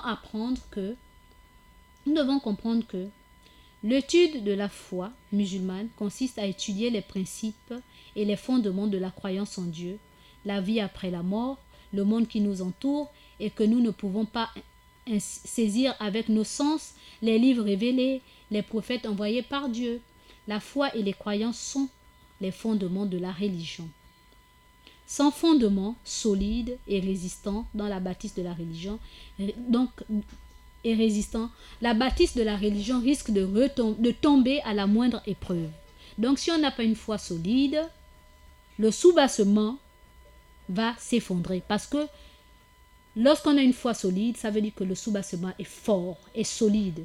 On peut venir te dire, oh, ta religion là, c'est la religion des tueurs, oh, c'est la religion des gens qui terrorisent les femmes, oh, les femmes n'ont pas leur parole, n'ont pas leur mot à dire, oh, les femmes musulmanes sont comme si... Ah, mais quand tu connais, wallahi lazim, on peut tout te dire concernant la religion, mais que tu connais, tu ris même, tu dis, oh, vous aussi, c'est pas ça.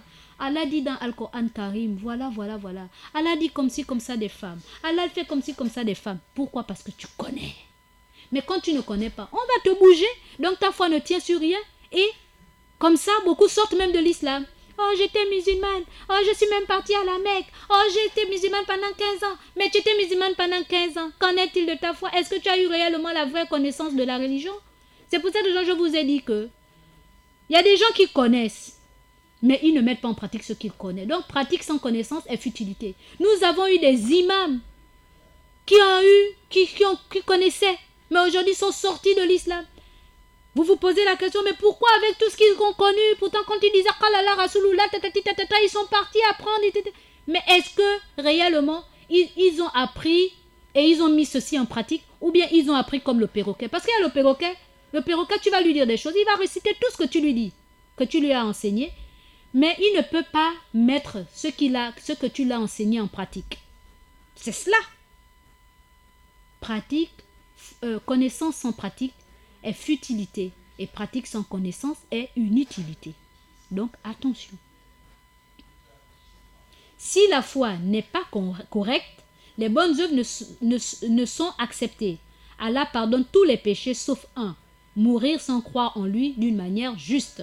Et il y a des gens, chers auditeurs, auditrices, qui étaient croyants, qui étaient musulmans, aujourd'hui ne le sont plus. Ils sont partis dans l'association, tout simplement parce que s'ils avaient réellement la véritable croyance en Dieu, ils ne seraient pas jamais sortis de l'islam.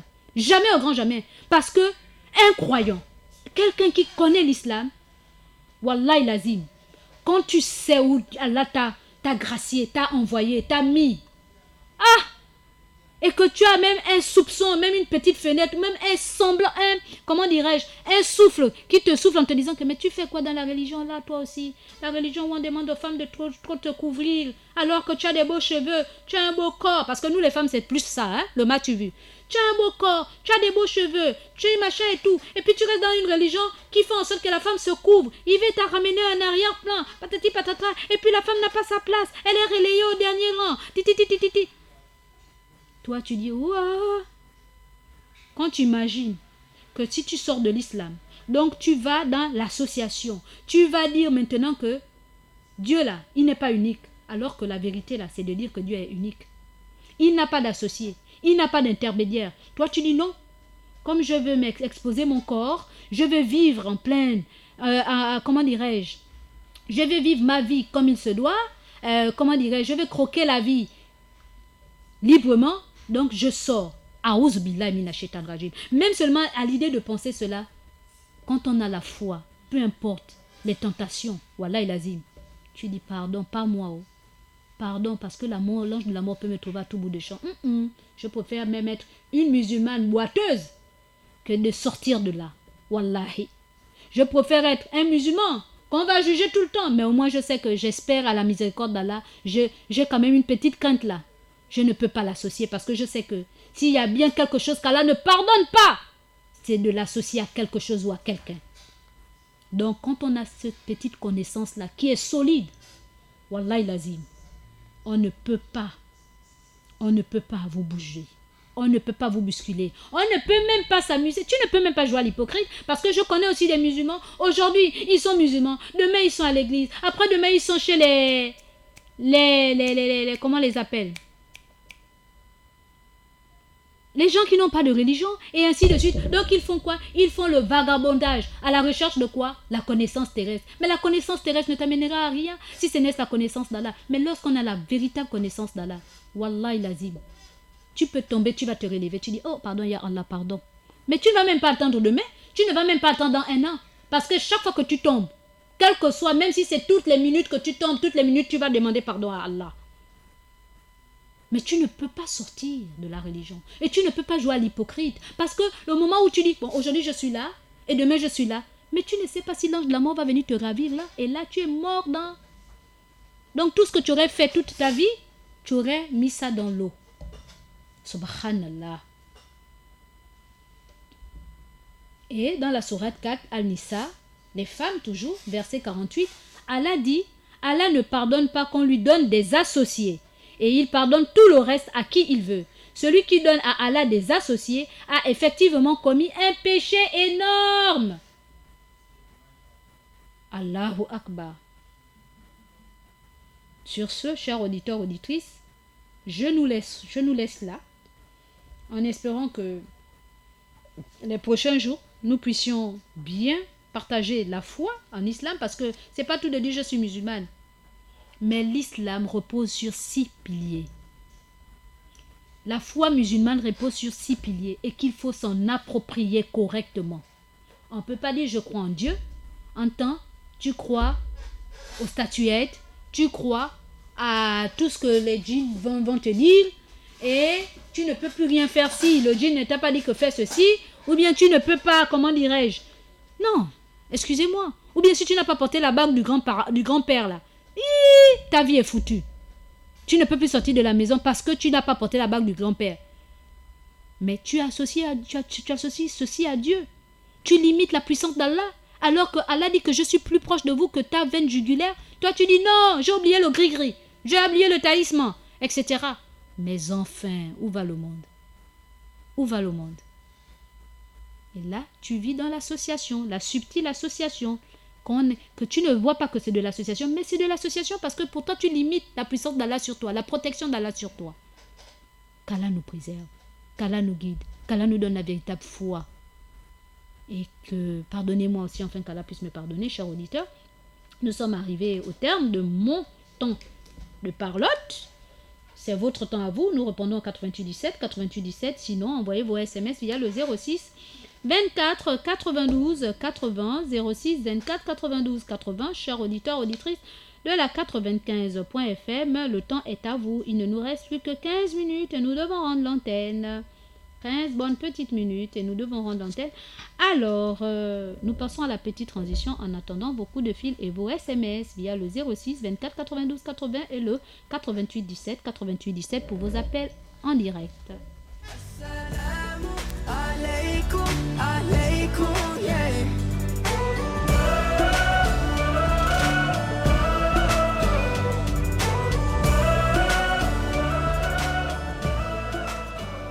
Assalamu alaikum wa alaikum assalam. Assalamu alaikum wa alaikum assalam. Assalamu alaikum wa rahmatullahi ta'ala wa barakatuh, chers auditeurs et auditrices de la 95.fm.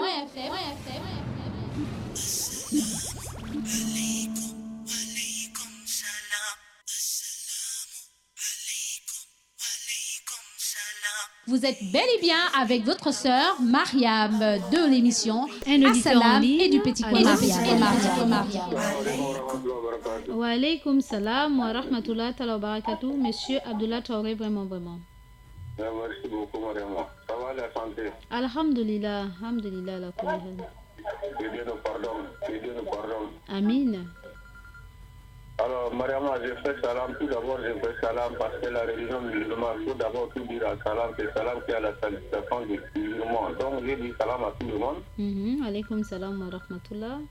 Je fais salam à Moussa Angendi, je fais salam à l'imam Khan, je fais salam à tous les imams qui sont à Libreville, partout dans le monde entier. Et je demande à Allah subhanahu wa ta'ala que Allah renfère la peur dans le monde entier, passer par les Burkina, au Mali, le Nigeria, Libye, Tchad, aller en Arabie Saoudite. Allah fait vraiment partie de ces pharaons-là qui sont en train de dominer le monde aujourd'hui. Nous disons que, alhamdulillah, Rabbil Alamin, tout ce que Allah a fait bon.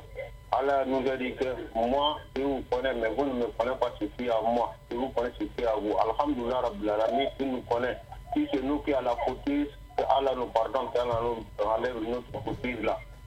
Alors, alhamdulillah, Rabbil Alamin, je reviens comme ce que tu viens de dire matin au niveau des pays qui dominent maintenant dans le monde qui ont fait appeler le sultan aujourd'hui. Aujourd'hui, pourquoi je dis ça? Parce que j'ai écouté d'après ce que tu es en train de dire que c'est quelque chose que vraiment c'est très très très dangereux. Comme tant donné le temps n'est pas beaucoup, je préfère appeler demain pour finir ça, Inch'Allah. Salam alaikum wa rahmatullahi wa barakatuh. Alaykoum salam wa rahmatullah ta'ala wa barakatuh, monsieur Traoré Abdullah. Merci beaucoup. Alors, merci beaucoup, monsieur Traoré Abdullah, vraiment. Alors, nous avons des SMS via le 06 24 92 80. Assalamu alaikum, Mariam, bonjour, comment allez-vous? Ça fait longtemps, qu'Allah nous pardonne. Longue vie à la tête du pays, qu'Allah lui facilite, lui pardonne, amin, salam, merci. C'est Sadi Kamara Okala. Sadi Kamara Okala, effectivement, ça fait beaucoup de jours qu'on ne vous a pas entendu. Merci beaucoup pour ce message. Alors, nous avons d'autres SMS via le 06 24 92 80. Le 06 24 92 80, c'est pour les SMS, chers auditeurs. Et le 88 17, c'est pour les appels. 8817 pour les appels. Voilà, il y a un message depuis hier que je n'ai pas lu, n'est-ce pas? Qu'Allah t'accorde la patience et son soutien de surcroît pour chaque épreuve que tu traverses. Qu'il t'accorde une fin heureuse et la grâce d'accéder au Firdaous avec ce que tu aimes. Abdourahman Garba. Merci le frère Abdourahman Garba. Vraiment, ce frère, Mashallah, qu'Allah te donne ce qu'il y a de meilleur pour les apports que tu nous as, que tu fais lors de notre émission, de nos nuits.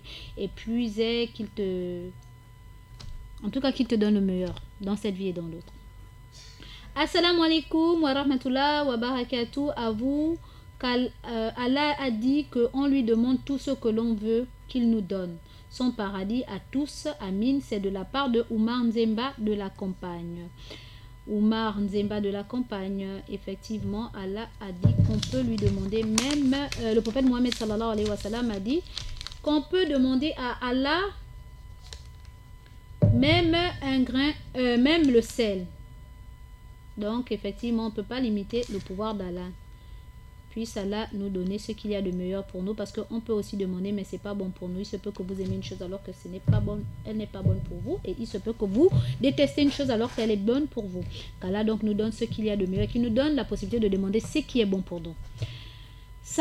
Assalamu alaikum à tous les musulmans du monde entier, c'est Oumar de Kingele. Je fais un salam à Papa Mamadou de la mosquée de Kingele, Youssouf Ndiengi et Alpha Nganga. De la part de Oumar de Kingele. Wa alaikum salam wa rahmatullahi ta'ala wa barakatuh et Oumar de Kingele. Puisse Allah te récompenser de penser à tes frères qui sont du côté de la mosquée de Kingele. Assalamu alaikum à tous les auditeurs et auditrices de la Radio Nour et à tous les musulmans et musulmanes du Gabon et à tous les imams du Gabon et à ma soeur Awa du Congo et à vous, maman Mariam, que Dieu vous récompense tous les jours. Je m'appelle Abdul Wahabou Gebré du rond-point de la démocratie. Wa alaikum salam wa rahmatullahi ta'ala wa barakatuh. Abdul Wahabou Gebré du rond-point de la démocratie. Puisse Allah vous récompenser de la meilleure des manières. Alors, nous avons encore d'autres SMS via le 06 24 92 80 06 24 92 80. Nous répondons au 88 17 88 17 pour ceux qui aimeraient nous avoir en direct. Assalamu alaikum à tous les imams du Gabon, assalam à tous les travailleurs de la Radio Nour, qu'Allah nous guide sur le droit chemin, qu'Allah nous donne la foi sincère, qu'Allah nous pardonne nos péchés, qu'Allah nous pardonne, qu'Allah nous pardonne, qu'Allah nous pardonne de la part de Sidibé Lassina. Assalam à vous et bon début de semaine à tous, à toutes et à tous. Wa alaikum salam wa rahmatullahi ta'ala wa barakatuh. Sidibé Lassina. Puisse Allah te récompenser de la meilleure des manières. Un auditeur en ligne. Allô? Salam alaikum. Wa alaikum salam wa rahmatullahi ta'ala wa barakatuh. Pardon? C'est qui, s'il vous plaît? C'est de la part de qui? Yasmine derrière le tribunal, maman. D'accord, Yasmine derrière le tribunal. D'accord. Wa alaikum salam wa rahmatullahi ta'ala wa barakatuh. Yasmine derrière le tribunal. On vous écoute. Qu'Allah nous pardonne. Amin ya Rabbi. Qu'Allah accepte nos pardons. Amin ya Rabbi. Il nous guide vers le droit chemin. Masha'Allah. Je fais salam à nos bouts de chou. Masha'Allah. Je fais salam à tout le monde. Masha'Allah. Ok, salam alaikum. Wa alaikum salam wa rahmatullah ta'ala wa barakatuh. Yasmine derrière le tribunal. Merci d'avoir fait un salam à tous mes petits bouts de chou parce que rares sont les gens qui pensent à nos petits bouts de chou. Merci beaucoup Yasmine derrière le tribunal. Assalamu alaikum mes frères et sœurs. Quant à ceux qui ne croient pas et traitent de mensonges nos preuves, ceux-là sont les gens de l'enfer. Merci, salam maman Mariam. Salam à tous les imams du Gabon. C'est Sadi Kamara d'Okala. Wa alaikum salam wa rahmatullah. Merci encore le frère Sadi Kamara d'Okala. Nous répondons au 8817 88 17. Sinon, envoyez vos SMS via le 06 24 92 80 06 24 92 80. Il ne nous reste plus que 4 minutes et nous devons rendre l'antenne. 4 bonnes petites minutes et nous devons rendre l'antenne. Salam à vous, salam à maman Mariam de Gabon Store, salam à Suleiman Dion, salam à l'imam Youssouf de Kembo et à Adiza Adamou, salam à tous les musulmans, Simbachi Aboubakri de la Sablière. Wa alaikum salam wa rahmatullahi ta'ala wa barakatuh. Bachi Aboubakri de la Sablière. Un auditeur en ligne. Allô? Allô, Mariama? Oui? Je ne sais pas, quelqu'un m'a envoyé des messages, il s'appelle Ismaël. Pour que ce que j'ai parlé du mot spirituel, je ne veux pas parler ça parce que c'est un peu long et les gens écoutent. Il n'a qu'à me pardonner beaucoup. Je vais essayer de rappeler ça demain matin. Inch'Allah, on va revenir en parler ensemble. C'est l'imam là qui sort à la radio, on parle de n'importe quoi, on dit n'importe quoi, le mot c'est comme ça. Non, moi je ne peux pas prendre ça le temps pour parler ça aujourd'hui. Excuse-moi beaucoup, c'est bien senti de me faire un message. Je vais transformer ça demain, Inch'Allah. Salam alaikum. Jeudi, pas demain. Demain c'est le petit bout de chou. Le mission de nos petits bouts de chou. Inch'Allah, monsieur Traoré. Merci encore. Alors, assalam à tous les croyants. Assalam à tous les croyants, à vous, maman Mariam, que le Créateur des cieux et de la terre vous garde, vous facilite dans votre vie et qu'il nous facilite dans son adoration. C'est Salman derrière Sodiko. Salman derrière Sodiko. Amin, amin. Wa alaikum salam wa rahmatullah. Amin, amin. Mon frère, puisse Allah vous récompenser de la meilleure des manières. Un dernier message. Salam, maman Mariam. à toute la radio et à tous les musulmans, qu'Allah nous pardonne, nous guide vers le droit chemin. Amin, ya Rabbi, Amin. Nous avons vraiment besoin de la guidée d'Allah subhanahu wa ta'ala. Alors, chers auditeurs, auditrices de la 95.fm, nous avons un message WhatsApp de ma soeur Adjakak. Salam ma soeur. Tes conseils sur l'éducation des enfants sont bien orientés et très importants. C'est en effet la crainte d'Allah qu'on doit développer chez nos enfants et pas la crainte de nous les parents. Qu'Allah guide nos enfants. Bravo ma soeur, tes sujets d'émission sont très bien traités. Qu'Allah t'élève davantage. Amin ya Rabbi, Amin. C'est grâce à toi particulièrement car quand tu es connecté, tu suis très bien ces émissions-là et puis ça va aussi te récompenser les mêmes bénédictions, les mêmes grâces que j'ai, qu'Allah les déverse vers toi parce que de toutes mes sœurs, tu es celle qui essaie de vraiment, masha'Allah, mettre des canevas afin que je puisse... je ne dis pas que je suis bien, mais quand même que j'essaie de m'améliorer. Merci beaucoup Adjakak, puis Allah te récompenser de la meilleure des manières. Bonjour ma chérie, grand merci pour toutes tes exhortations, que Dieu te bénisse. Darly, merci beaucoup ma chérie Darly, puis Allah te récompenser de la meilleure des manières. Alors, chers auditeurs, auditrices de la 95.fm, nous sommes arrivés au terme de notre émission. Nous avons un dernier message via le 06 24 92 80. Salam maman Mariam, à toute la radio et à tous les musulmans, qu'Allah nous pardonne, nous guide vers le droit chemin. Salam à tous. Oui, nous guide vers le droit chemin. C'est de la part de Ayouba depuis Ovendo.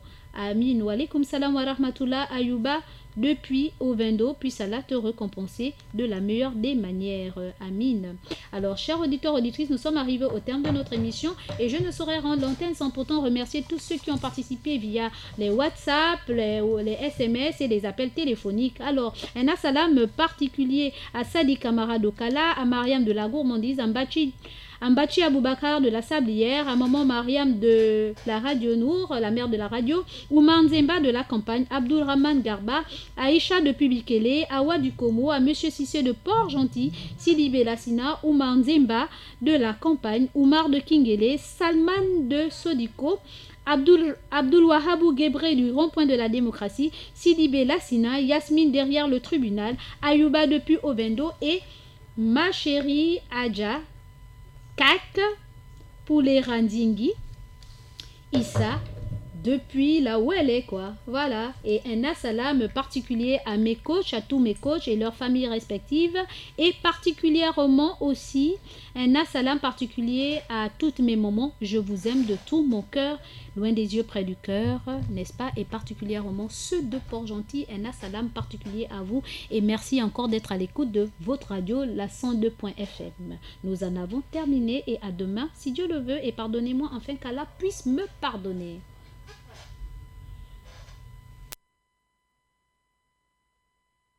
Assalamu alaikum wa alaikum assalam. Assalamu alaikum wa alaikum assalam. Assalamu alaikum wa rahmatullahi ta'ala wa barakatuh, chers auditeurs et auditrices de la 95.fm.